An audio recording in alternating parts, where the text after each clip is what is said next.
सभी को नमस्कार। आज सुनिए एक अच्छी सी कहानी गीता वाधवानी की ज़ुबानी। आप सभी का मेरे YouTube चैनल शब्दों की पंखुड़ियाँ पर स्वागत है। मेरे चैनल को सब्सक्राइब कीजिए, लाइक कीजिए और कहानियों को शेयर कीजिए। सुनिए, इस कहानी का शीर्षक है जूही। जूही, बोलो जूही, जो मैंने तुम्हें समझाया वो तुम समझ रही हो ना? गुड टच और बैड टच क्या होता है?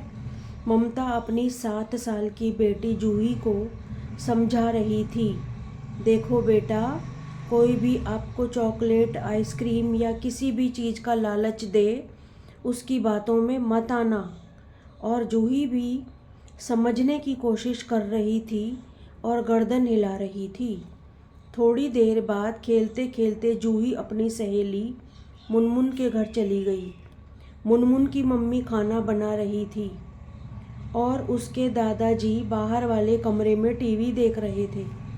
तभी मुनमुन की मम्मी ने कहा, तुम दोनों घर के अंदर ही खेलना, मैं बाजार से सामान लेकर थोड़ी देर में वापस आती हूँ। जूही और मुनमुन खेल रही थी। दादाजी उठकर अंदर कमरे में चले गए।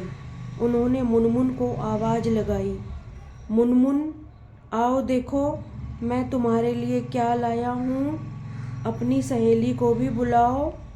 दोनों लड़कियाँ अंदर गईं तो दादाजी ने उन्हें चॉकलेट दी। जूही और मुनमुन ने चॉकलेट खा ली तो दादाजी ने मुनमुन से कहा,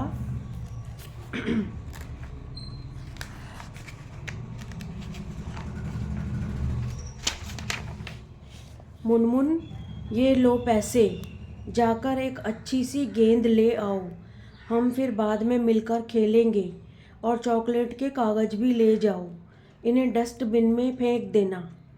मुनमुन पैसे लेकर चली गई और दादाजी जूही के पास आकर बैठ गए और उसके कंधे और हाथ पर, उसके पीठ पर हाथ फिराने लगे और साथ साथ बोलते भी जा रहे थे, देखो जूही, किसी से कुछ मत कहना, मैं तुम्हें रोज़ चॉकलेट खिलाऊंगा, आइसक्रीम भी खिलाऊंगा, नए नए खिलौने दिलवाऊंगा।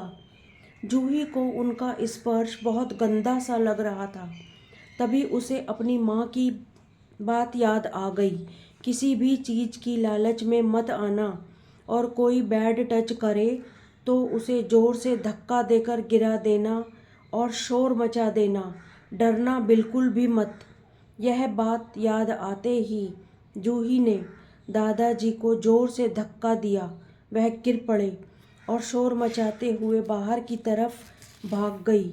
जूही चिल्ला रही थी, माँ, मुनमुन के दादाजी गंदे हैं, बहुत गंदे हैं, वो बैड टच करते हैं, वो मुझे आइसक्रीम और चॉकलेट खिलाने के लिए कह रहे थे। जूही की माँ और बाकी पड़ोसी उसका चिल्लाना सुनकर इकट्ठे हो गए और पूछने लगे कि क्या हुआ। जूही ने उन सबको पूरी बात बता दी।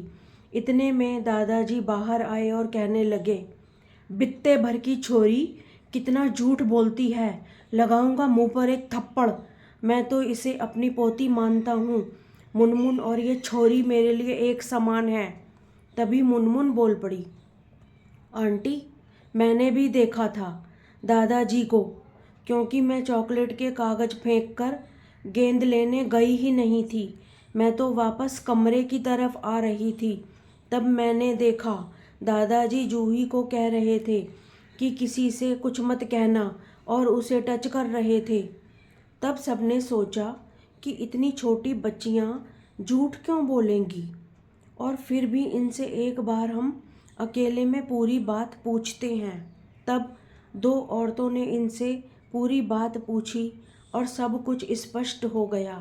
तब मोहल्ले वालों ने उस बुड्ढे का मुंह काला करके उसको जूते चप्पलों का हार पहनाकर पूरे मोहल्ले में घुमाया और फिर पुलिस के हवाले कर दिया। शुक्रिया। आशा है आपको कहानी पसंद आई होगी। धन्यवाद।